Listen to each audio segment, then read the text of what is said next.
Hey guys, human rights attorney Lee Dundas here. Super big apologies for the lack of hair and makeup. We are out here riding dirt bikes in the desert to celebrate God's country and Thanksgiving, but I felt compelled to do a wrap up on the last 12 hours because they have been nothing short of phenomenal and unparalleled and sizzling. So here we go, guys.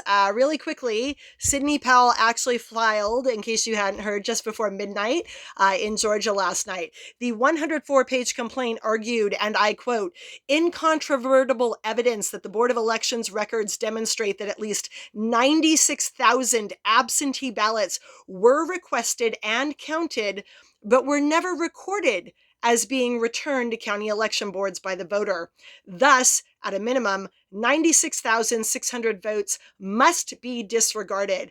Again, this is in the state of Georgia, and the spread in Georgia was only about 13,000 votes. So at this point, just on that one argument alone, they have more than 7 times what they need with the absentee ballot argument to swing it.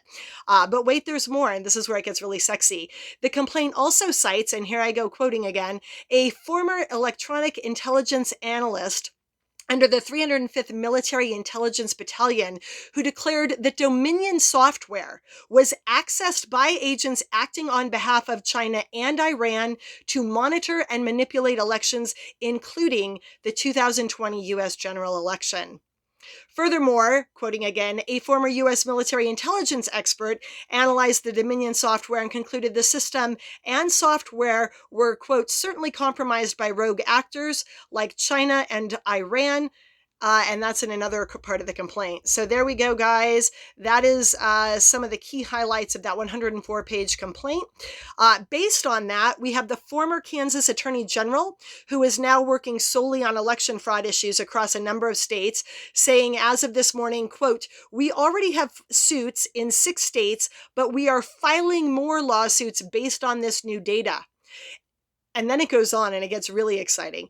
A series of decisions at the local level, funded and encouraged by the flow of more than $350 million of MZ monies. That is the owner of the platform I am on now. MZ monies that allowed for the infusion of questionable or fraudulent ballots into the stream to be counted. The analysis using government data and then calling out to voters, asking them about their behavior and getting them to sign affidavits is that in each one of these swing states, there are hundreds of thousands of ballots in question. Again, in each one of these swing states, there are hundreds of thousands of ballots in question.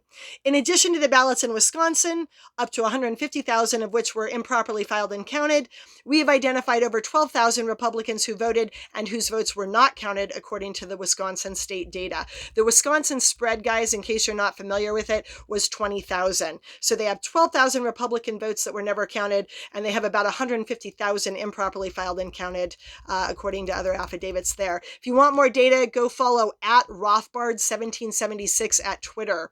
Moreover, last night, if you didn't hear it, right before midnight, a lot of Thanksgiving Day's gifts going on right now, guys. The United States Supreme Court ruled in a 5-4 decision blocking Governor Andrew Cuomo from enforcing limits on how many people can attend religious services in New York, just in time for Thanksgiving. Moreover, another article that came out in the last 24 hours was a media survey that was performed of the swing states. And what they found is that nearly 10% of those in swing states would not have voted for the big guy had they known about the Hunter China Biden issue. The firm goes on to say that it was media suppression of the story by mainstream news that caused the incorrect vote. When you add that little gem to the fact that in September of 2018, we have an executive order allowing the U.S. to go after actors who spread disinformation, wow, things are starting to get really, really exciting. Now, I just want to wrap up on the Pennsylvania hearing from yesterday. Rudy Giuliani said, I'm quoting, under the law of your state, which is set by you, the legislature, those ballots are illegal. And he was referring to just under 700,000 mail-in ballots where signatures weren't validated and there were other irregularities. Rudy went on to say, the judge mistakenly, in his opinion, said that we wanted to disenfranchise 6 million people. We don't want to disenfranchise anyone.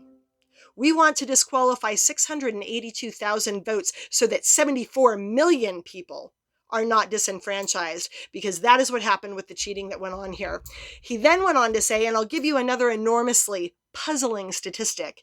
You sent out in the Commonwealth of Pennsylvania 1.8 million absentee or mail-in ballots. However, in the count for president, you counted 2.5 million absentee ballots. I don't know what accounts for that 700,000 count difference between the number of absentee ballots you sent out and the number of absentee ballots that ended up in the count. But that number of 2,589,000, which was the original number that led them to the discrepancy, was up on your government website until yesterday. And yesterday, it was removed without explanation. And I am going to be very interested in hearing what that explanation is. And I can't imagine you can possibly certify without knowing the explanation to that. As if that weren't good enough news, he went on to state, I'd also like to hear the explanation to the 22,686 mail-in ballots that were returned on the same day they were mailed. That's a trick, right? And how about the 32,591 ballots that were returned the day after they were mailed? Or another 20,000 mail-in ballots that were returned before they were mailed? And the crooks in Philadelphia are disappointed in this next one. They only submitted 8,021 ballots from dead people. It's much easier for dead people to vote by mail than in person, but even so, you had about another 30,000 people doing that, meaning dead people who were voting somehow in person in Philadelphia. He said, we are continuing to check the cemeteries around Philly. He wrapped up, Rudy did, in his opening statement with this, your election, because of these two counties and maybe one other, is a sham. I repeat, he said, it's a sham. It is a disgrace to your state. And finally, I don't need to remind you of this. I need to remind America of this. Your election is not run by the governor of your state or your courts. The U.S. Constitution gives you, i.e. the legislature, gives you the right to run this election. It is the state legislature that controls this process. It is your power. It is your responsibility. And I think you know that you owe it to the people of this state and the people of the United States, because if this happens without consequence, I know crooks really well, is what he went on to say. You give them an inch, they take a mile. You give them a mile, they take your country. So at the end of the hearing, it was a 3.5-hour hearing. I encourage you to watch it in full. One of the guys who helped call the meeting, one of the legislators, said, there is no doubt in my mind that we will pass legislation in the House and Senate based on what we have heard today. And then he turned the floor over to Senator Mastriani, who said, and this guy is fire, guys. If you have not seen the senator, I didn't know who he was until I watched this yesterday. He said, we pulled the trigger on this legislative hearing yesterday morning at 9 a.m. And look what happened here.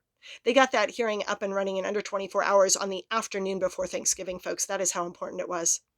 He went on to say, as Jesus said, the truth shall be known.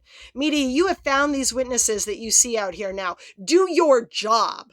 It is essential to this republic. And without you doing your job and instead being partisan hacks, this republic can't stand. So now you've got some information, you've got some witnesses. And as a retired Army colonel, I look at these witnesses and say to them, you guys are outstanding. Thank you for being willing to step up. And I am cognizant of the fact that the people on the left are not going to show you much love or tolerance because they don't do that with people they disagree with. So I will say it to you. Thank you for standing. You are warriors for being able to stand and save this republic. So thank you. He went on to say, I'm quoting from John Adams, and we're in Adams County. You know that facts are stubborn things, and there are a lot of hard facts out there. Two things need to happen here. We need to make sure the real winner is sent forth from this election. And number two, we need to fix this so it doesn't ever happen again. You know, I can't believe, he said, we're having this conversation here in Pennsylvania. This is the kind of thing that goes on in Belarus or in Russia under Putin or under Saddam Hussein's Iraq. I mean, really, here in our state, this is disgusting to me. I used to think to myself when looking at those other places, thank God we're not like that. Thank God. What happened to us? What happened? Well, I can tell you we're not going to let it stand. And then he said, you know, one man I saw had a sign saying, democracy dies in Philadelphia. Can you imagine the irony? Where the light of liberty was lit in 1776 that transformed this world. This is no time to let it die. You know, democracy can die in darkness, in dark rooms with no transparency and no accountability, but we are shining the light of this into this darkness here today. We are going to take our state back. We are not standing down in this hour. You know, in 1994, a federal judge in a case in Pennsylvania threw out the election results, took out a state senator, and put a Republican in because the results had been so corrupted. So we do have a precedent here in Pennsylvania. It is one legal vote per person, and any cheating that goes on in here disenfranchises an American. I can't believe this is happening here, and we are not going to let it stand. I don't know why it's so hard. In Galatians 6:9, we are told by St. Paul, grow not weary doing good, because in due time you'll reap your harvest.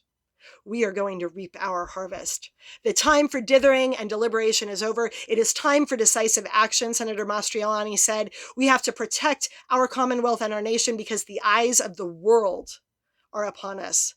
Let us turn Pennsylvania from a laughingstock into the pride of the world once again, as we always have been and as we need to be again. This is our day.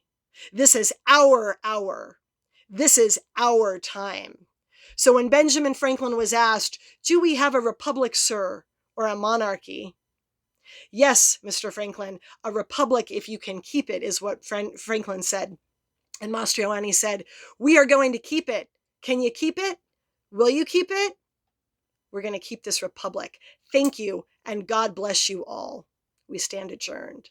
So those are the gifts I have for you for Thanksgiving Day here in America. Go off, eat turkey, have a funeral for your turkey if you need to, if you're in a blue state, and God bless you all.